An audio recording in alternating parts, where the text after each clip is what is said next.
COVID-19, of course, hit where it really hurts. The relationships between the people as we go about growing the economy. Nobody could have, prophetic or not, nobody could have seen that. We have heard about certain problems with the viruses, and we know, have been warned by scientists that the world will face problems like that some pathogens will all of a sudden come to the world. And what happens is, of course, to some extent unpredictable, because we don't know how this novel, new virus behaves. Will it go more or less alongside Spanish flu 1918, which we have some knowledge of, or it's some sort of a really unpredictable virus that can really do major damage to the economy if we start too fast going back to the normal way. I would like to ask you two questions. The first question is that what's your view about Latin American countries? My own opinion is that Mexico traditional way of doing things, they are increasing and widening the hole. No, they are not stopping digging. That's my view, and we have now a new party, you know. But what's your opinion? And the second question that I want to ask you is that you started to talk about the effects of this global pandemics, global health situation. But could it be possible that governments use this situation to make a stop? Because economies that are digging are starting to create a really, really huge gap between those economies that are starting to do things differently, in a different way. Do you think that it's possible to get benefits from this, stop this lockdown? Those will be my two first questions. Okay. Well, I do think this is a legitimate concern, COVID-19, and not something that is totally bogus or fake. The question only is if we, or in that case, you are discussing Latin American countries, if we are able to see the pattern of COVID-19 development, and if we are able to respond with our opening economy measures to that pattern, because it's the COVID-19, the virus, that dictates the pace and the structure, the pattern of return to the normal, not vice versa. We don't know much about the virus. Right now, I can see that there are some sources from the US that say that the vaccine could be in January. But before January 2021, we can have a second wave of COVID-19 as we had in 1920 when Spanish flu hit the world. Of course, these are very different worlds. Europe and North America in 2018, 2020, and Latin American countries right now. Well, the President Obrador has definitely a big problem to solve.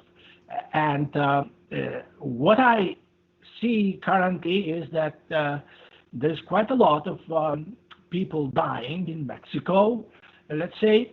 Of course, the counter argument is always that these are people who have comorbidities and therefore they would die anyway. Maybe they would die a bit earlier, but they would die anyway very soon.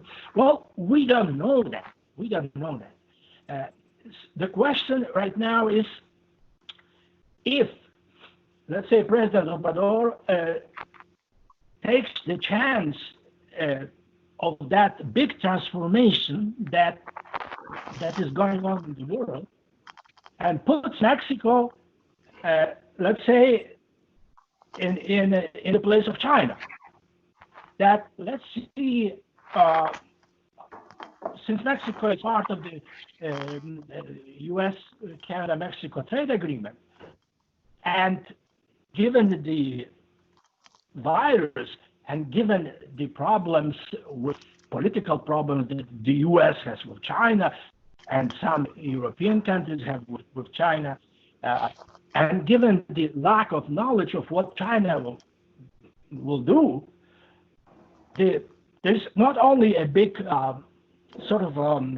danger for Mexico, but also extremely big opportunity to jump in with within the integration area, Mexico, USA, Canada, and establish its worthwhile place in North America, as opposed to simply maquiladoras, cheap labor, etc.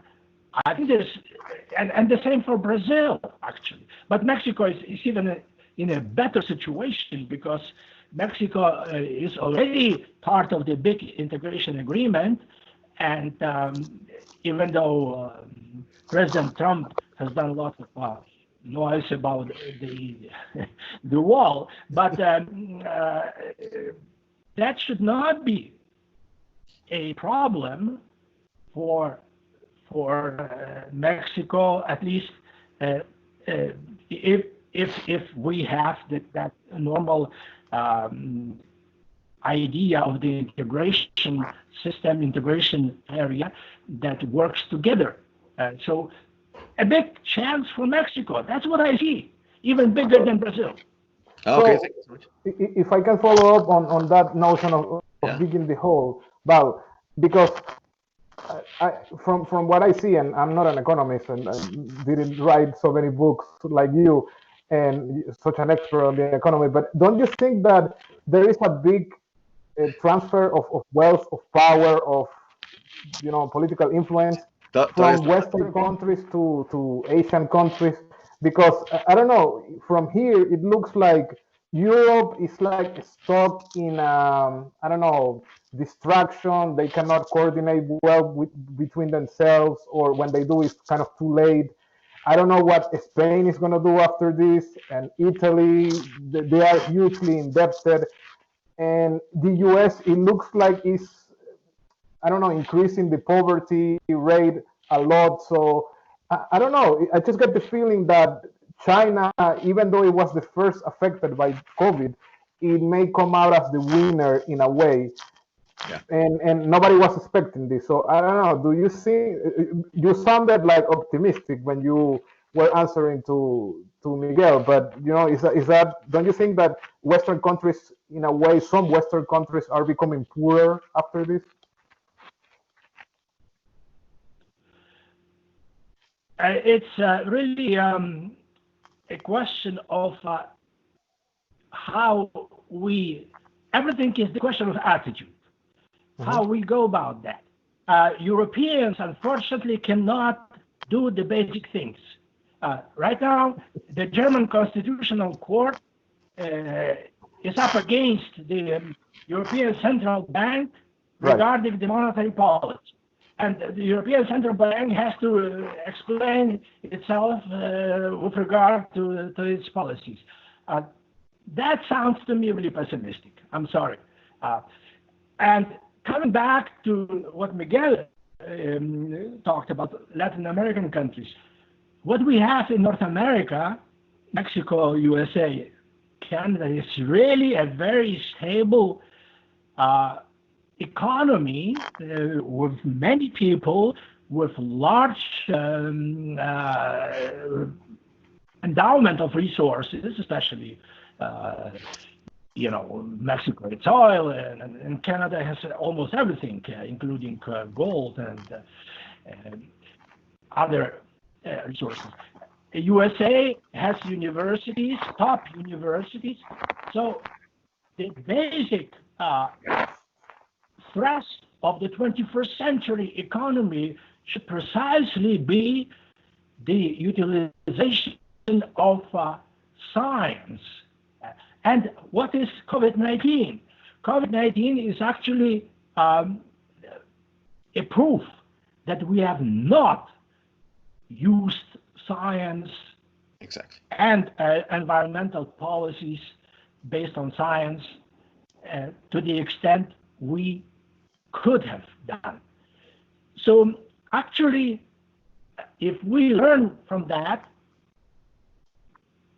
if we learn lessons from COVID and the lack of cooperation or the presence of cooperation in this situation, because we both have examples of cooperation between nations and examples of a lack of cooperation, complete lack of cooperation, like between the USA and China. So if we apply those lessons about cooperation to the big integration area in North America, then of course North America will be very, very much a viable continent, all the three countries. But instead of sort of sticking to the old ways like President Trump wanted, coming back to the steel, to the coal-based economy, raising walls, raising tariffs. Of course, within the integration area like North America, free trade agreement, of course, we have much less problems like that. But still, we have work to do. And the lesson from this COVID-19 is actually that you cannot solve any problem without cooperation, without regional, continental cooperation, or the global cooperation.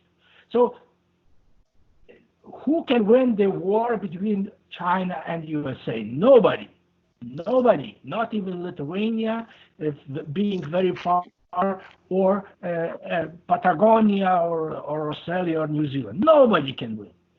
So if we come to the point that we need a cooperation, and we need to base our cooperation on more science and technology, as opposed to going back to the 19th century like President Trump did. So there will be a place for countries like Mexico within that spectrum of production of goods and services for the global economy. Countries like USA should move upwards to science-based, knowledge-based industries, and a bit less below that, there is a place for Mexico.